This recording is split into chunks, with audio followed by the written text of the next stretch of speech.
విజయవాడ, అమరావతిలో అద్భుతమైన 3 BHK 4 BHK apartments gated కమ్యూనిటీలో సంక్రాంతి స్పెషల్ ఆఫర్ కోసం కింద డిస్క్రిప్షన్ ఉన్న కాంటాక్ట్ నెంబర్కి వాట్సాప్ కాల్ చేయండి.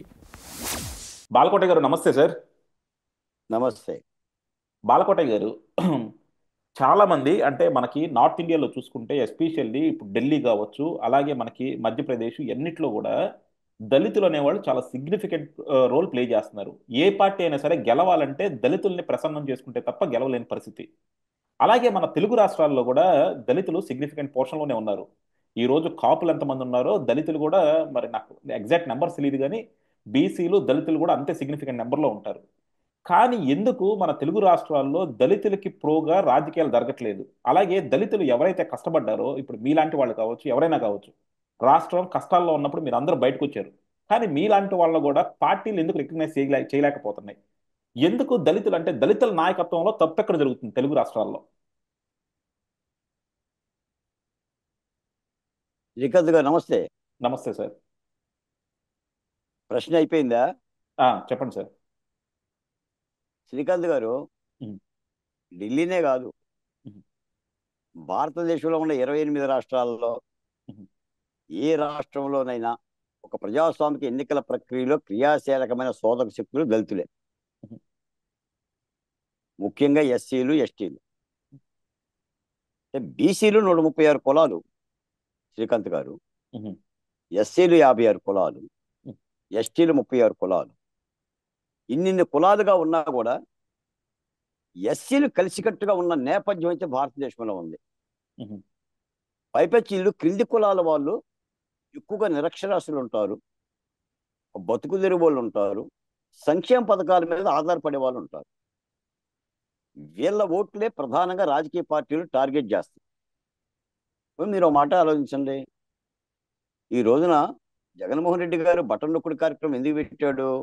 ఉమ్, ఎవరికి అందింది ఆ ఫలాలు? ఆయన సభలో ఏం చెప్పాడు?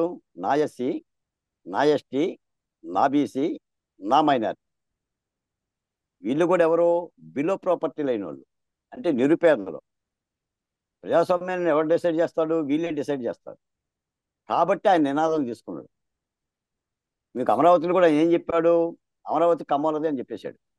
అలా అంటే నాకు తైనా ఇక్కడ కులాలది కాదు అని చెప్పాడు. ఇక్కడ చిన్న పాయింట్ సార్. అంటే ఇప్పుడు తెలుగుదేశం కావచ్చు, జనసేన కావచ్చు, వైఎస్ఆర్సీపీ కావచ్చు, దళిత ఓటర్లు అట్రాక్ట్ చేయడానికి పలు రకాల స్కీమ్స్ పెట్టొచ్చు. అది కాదు కదా. నిజంగా ఎవరన్నా సరే ఈ రోజు కూడా తెలుగుదేశాన్ని తెలంగాణలో ఎందుకు చెప్పుకుంటారు? ఒక బీసీ నాయకత్వాన్ని పెంపొందించింది కాబట్టి తెలుగుదేశానికి ఈ రోజుకి కూడా తెలంగాణలో అంత ఆదరణ ఉంది. అలాగే దళిత నాయకత్వాన్ని పెంపొందించడానికి రాజకీయ పార్టీలు ఎందుకు ట్రై చేయట్లేదు? దళిత ఓటర్లు అట్రాక్ట్ చేస్తున్నాయి కానీ దళిత నాయకత్వాన్ని ఎందుకు అప్రిషియేట్ చేయట్లేదు అన్నది నా పాయింట్. లేదు శ్రీకాంత్ గారు, అన్ని రాజకీయ పార్టీల్లో దళిత నాయకులు కూడా ఉన్నారు. దళిత నాయకులు లేనిదేం లేదు. కాకపోతే వాళ్ళు ఇచ్చిన నాయకత్వాన్ని ఇచ్చిన దళితులు, వచ్చిన దళితులు ఆయా సామాజిక వర్గాలకి నిలబడే విధంగా వాడుకోగలగాలి. ఆ వాడుకోవటంలో ఈ దళిత నాయకులు విఫలమవుతున్నారు. బీసీ నాయకులకు ఉండే చైతన్యం వేరు, దళిత నాయకులకు ఉండే చైతన్యం వేరు, ఎస్టీ నాయకులకు ఉండే చైతన్యం వేరు. రాజకీయ పార్టీల్లో అన్ని సామాజిక వర్గాల లీడర్లు లేకుండా ఎలా ఉంటారు? ఏ పార్టీలో ఈ కులాలు లేవు? భారతీయ జనతా పార్టీలో ఉన్నాయి, తెలుగుదేశంలో ఉన్నాయి, జనసేనలో ఉన్నాయి, కాంగ్రెస్ పార్టీలో ఉన్నాయి, అన్ని పార్టీలో ఉంటారు. కొంతమంది దళిత నాయకులు ప్రాధాన్యత కూడా ఇస్తారు. కొంతమంది దళిత నాయకులను చూస్తుంటే ఏ పార్టీ గవర్నమెంట్ లో ఉంటే ఆ పార్టీ చుట్టూ తిరుగుతా ఉన్నారు. నేను చెప్పక్కర్లా అది వాళ్ళ అది గురించి. అది అన్ని అన్ని అది అన్ని చోట్ల జరుగుతుంది. ఇప్పుడు విజయసాయి రెడ్డి గారు ఏం చేస్తున్నారు చెప్పండి? ఆ, విజయసాయి రెడ్డి గారు దళితుడు కాదుగా, ఉహుం, మరి ఆయన ఎందుకు రాజీనామా చేశాడు? ఆ, రేపొద్దున భారతీయ జనతా పార్టీలో పోతే అప్పుడేమంటారు మీరు? ఉహుం, ఇక్కడ దళితులే పోరు. ఉహుం, పార్టీలు మార్చడం అనేది రాజకీయ నాయకుల యొక్క నైజం అది. ఉహుం, ఇప్పుడు వాళ్ళు డబ్బు సంపాదించుకోవడానికో కేసుల నుంచి రక్షణ పొందడానికి అటు ఇటు మారుతూ ఉంటుంటారు. ఉహుం. ఇక్కడ విషయం ఏంటంటే ప్రజాస్వామ్యంలో కీలకమైన ఓట్లు పర్వంలో పాల్గొనే వాళ్ళు, ఈ కింది కులాల వాళ్ళు నిర్ణయాత్మక శక్తి ఉంటారు. కాబట్టి ఈ సంక్షేమ పథకాలు వాళ్ళకి అందే విధంగా చేస్తారు. ఎన్నికలప్పుడు కూడా తాయిలాలు అందుకే ప్రకటిస్తారు. ఇప్పుడు ఢిల్లీలో మీకు దళిత నియోజకవర్గాలు, దళిత అసెంబ్లీ నియోజకవర్గాలని ఎక్కువగా టార్గెట్ చేశారని మీరు అడుగుతున్నది ఏంటంటే, మనం కూడా అదే చేశాం. మొన్న ఆంధ్రప్రదేశ్లో 36 ఎస్సీ ఎస్టీ నియోజకవర్గాలు ఉన్నాయి. 36 ఎస్సీ నియోజకవర్గాలు 2019లో జగన్మోహన్ రెడ్డి గారికి 34, రెండే తెలుగుదేశం పార్టీకి. ఇప్పుడు కూటమి పార్టీకి 33. ఉహు, మూడే వైసీపీ పార్టీకి. అంటే టోటల్ గా క్రింది కులాల్లో వైసీపీ పార్టీ మీద వ్యతిరేకత వచ్చింది. మీకు ఇప్పుడు కూడా ఒక నింద ఒకటి ఉంది మాకు. జగన్మోహన్ రెడ్డి గారు ఇంకా 40% ఓట్లు ఉన్నాయి, అవన్నీ కూడా దళితులే వేశారు, ఈ విధమైన నిందలు ఉంటాయి. మరి దళితులే అక్కడేస్తే మరి 33 నియోజకవర్గాలు ఎస్సీ ఎస్టీ నియోజకవర్గాలు కూటమి కిందకు వచ్చినాయి. జగన్మోహన్ రెడ్డి గారు గెలవాలి కదా, మా నియోజకవర్గాలే కదా. అంటే ఏంటంటే ప్రజాస్వామ్యంలో ఉంటాయి ఓట్లు. ఆ రోజు 2019లో తెలుగుదేశం పార్టీకి 39% ఓట్లు రాలా, సీట్లు 23 వచ్చినా ఓట్లు 39% వచ్చినాయి. ఈ రోజున ఏంటంటే వాళ్ళు ఓడిపోయారు కాబట్టి చెప్పుకోవడానికి అస్త్రం లేదు కాబట్టి మాకు 40% ఓట్లు వచ్చినాయి, మాకు 40% ఓట్లు వచ్చినాయి, మేము బలంగా ఉన్నామని చెప్పి మాట్లాడుతున్నారు. ఇప్పుడు కూడా 100 మార్కులు ప్రశ్నాపత్రం పెడితే 100 రావు.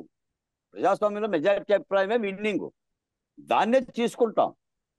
2 అసెంబ్లీ స్థానాలు ఎక్కువ వచ్చినా కూడా ప్రభుత్వాన్ని వాడే ఏర్పాటు చేస్తాడు. ఇప్పటికి తెలంగాణలో జరిగింది అదే. రేవంత్ రెడ్డి గారికి ఏమి మొత్తంగా 100 స్థానాలు ఏమి రాలా, 119కి 100 ఏమి రాలా, 4-5 ఎక్కువ వచ్చినాయి. ప్రజాస్వామ్య ప్రక్రియ అది.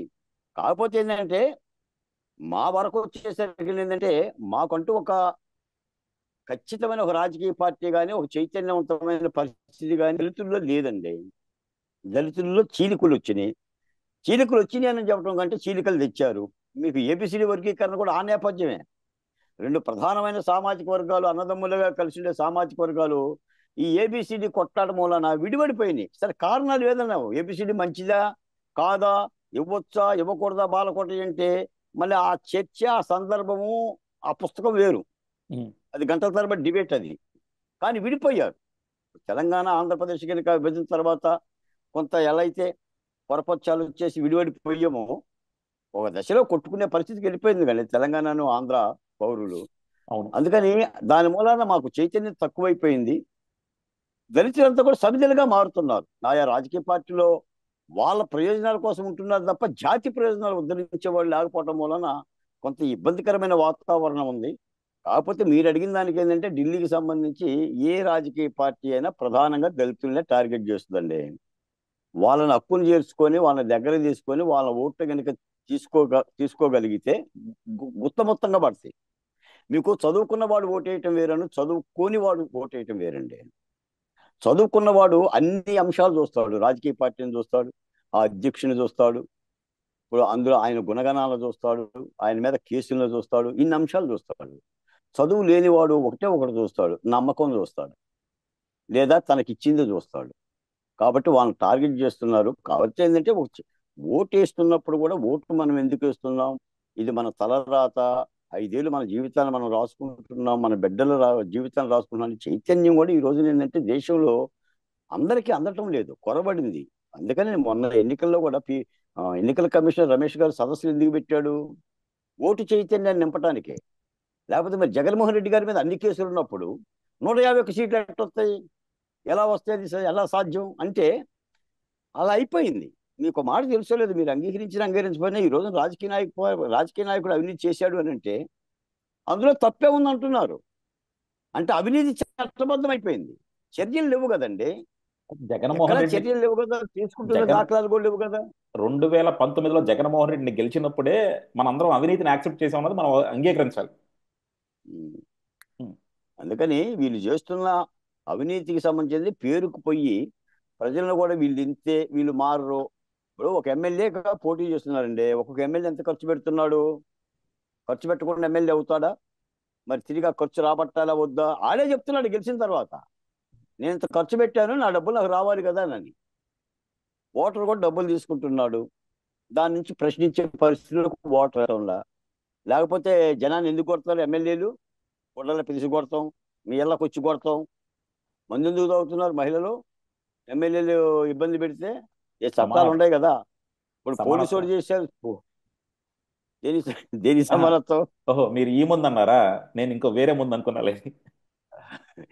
కాదు, మందు దాగి మహిళలు ఆసుపత్రికి పోతున్నారు కదా కొన్ని కొన్ని చోట్ల ఇబ్బందులు ఆ, పడి. అదే అదేలే విషయం దాగి. అందుకని ఉమ్, మరి ఆ నియంత్రణ కూడా చేయట్లేదుగా పార్టీలు. ఉహు, నువ్వు గతంలో మనం వైసీపీ పార్టీలు ఎమ్మెల్యేలు తప్పులు చేసినప్పుడు జగన్మోహన్ రెడ్డి గారు ఏం చేశారు, నవ్వుకుంటూ చూస్తూ ఊరుకున్నాడు. మీకు ఎమ్మెల్సీ అనంతబాబు విషయంలో అంతే చేశాడు, ఎంపీ గోరంట్ల మాధవ్ విషయంలో కూడా అంతే చేశాడు కదా, నేను ఉహు, మీకే చెప్పాగా. ఉమ్, నీకు చూపిస్తా చంద్రబాబు నాయుడు గారు, నీకు చూపిస్తాను చంద్రబాబు నాయుడు గారు అన్నప్పుడు జగన్మోహన్ రెడ్డి ఏమన్నాడు? ఏంటిలా చూపించేది, నాకు చూపించు ఒకసారి అని అడగలేదుగా. వెరస ఏమైంది? ఉన్నదే పోయింది, ఉంచుకున్నదే పోయింది. ఈ రోజున ఏంటంటే రాజకీయ పార్టీల్లో ఉండి ఒక బాధ్యత కలిగిన పదవుల్లో ఉండి ఒక తప్పు చేయాలంటే గడగడ గడగడ వనకాలండి పార్టీ అధినేతను చూసి. తప్పుల్ని మద్దతుగా చేస్తే, తప్పులకు సపోర్ట్ చేస్తే తిరిగి అవి అధినాయకుడికి ఇబ్బంది జరుగుతాయి. సరే, ఇవన్నీ వాళ్ళకి తెలుసు. సరే, ఎందుకు తీసుకోలేకపోతున్నారు చర్చలు, చర్యలు అని చెప్పేసి అంటే ఇక వాళ్ళ వాళ్ళ యొక్క ధైర్య సాహసాలకు సంబంధించిన విషయం. ఏదేమైనా రేపటి ఢిల్లీ ఎన్నికల్లో కూడా క్రియాశీలకమైన ఓటర్లు క్రింది కులాలేనండి. అది ఎవరన్నా కానీ దళితులే కాదు, అన్ని సామాజిక కులాల్లో ఉన్న నిరుపేదలు. వాళ్ళనే టార్గెట్ చేస్తారు, వాళ్ళనే దగ్గరికి తీసుకుంటారు, వాళ్ళ మీదే జయాపజయాలు కూడా నిర్ణయించబడతాయి. యా, డెఫినెట్ గా సార్. కాకపోతే అదే అంటే డెఫినెట్ గా దళిత ఓటర్ల మీద జయాపజయాలు నిర్ణయించబడతాయి అన్నది మన అందరికీ తెలిసిందే. కాకపోతే ఏంటంటే దళిత నాయకత్వం కూడా అంతే లెవెల్లో పెరగాలన్నది మా పాయింట్. కానీ ఆ దళిత నాయకత్వం మాత్రం మీరు అనుకున్నంత అయితే డెఫినెట్ గా పెరగట్లేదు. ఎలాగంటే దళిత నాయకులను కూడా పార్టీలు కూడా ఎదగనివ్వట్లేదేమో అన్నది నా నా నా అభిప్రాయం. అది మీరు ఏకీభవించవచ్చు, ఏకీభవించకపోవచ్చు ఆ కానీ. లేదండి, నేను ఏకీపిస్తా. ఉమ్, దళిత నాయకత్వాన్ని ఏ రాజకీయ పార్టీ కూడా ఎదగనివ్వదు. అదే. ఆ, కేవలం వాడుకుంటుంది, ఉమ్, దగ్గర తీస్తుంది, వాళ్ళ వరకే చూస్తుంది అంతే తప్ప ఏ క్రింది కులాల సామాజిక నాయకత్వాన్ని ఆమోదించరు, దగ్గర తీసుకోరు. దమ్ము కలిగిన అసలు దగ్గరకు తీసుకోరు. అవును, ఇప్పుడు మీరు అవును. అడిగారు బాలకోటయ్య గారు, ఉమ్, మీలాంటి వాళ్ళకి ఏంటి, మీలాంటి వాళ్ళకి ఏంటంటే అవంతే, అంతే. అవంతే. గొంతు ఇప్పుడు వా- ఆ సముద్రం తల వంచదు, ఉమ్, సముద్రం ఒకటి మోకాల దగ్గర మొరగదు. ఉమ్, అలాంటి తత్వం కలిగిన వాడికి కొంత ఇబ్బందికరమైన వాతావరణమే ఉంటుంది. యా, కానీ అది సమాజానికి మంచిది, సమాజానికి మంచి. అవును. సమాజానికి ఉమ్, మంచిది, సమాజానికి అవును. ఆలోచన పరులు, యా, లేకపోతే ప్రజలకి మేలు చేయాలని తపన కలిగిన వాళ్ళని తీసుకుంటే ప్రజలు హర్షిస్తారు. అవును. రాజకీయ పార్టీలు ఆ దిశగా కూడా అడుగులేస్తే మంచిది అనేది మీలాంటి నాలంటి వాళ్ళు చెప్పే ఒక ఆలోచన. యా, నాకు ఎప్పుడు కమ్యూనిస్ట్ పార్టీలు బలహీనపడిపోవడానికి అప్పుడప్పుడు బాధ కలిగించేది ఎందుకంటే ఇలాంటి వాటిలోనే అనమాట. ఈ బూర్జువా పార్టీలు వచ్చినాక ఎంతసేపటికి డబ్బులు ఇదే చూస్తున్నారు తప్ప నిజంగా అన్ని కులాలని ఎంకరేజ్ చేద్దాం అన్నది అయితే డెఫినెట్గా కనపట్లేదు. చూద్దాం సార్, ఏదైనా మారుతుంది ఎప్పటికైనా. థ్యాంక్ యూ అండి, thank you. Thank you sir.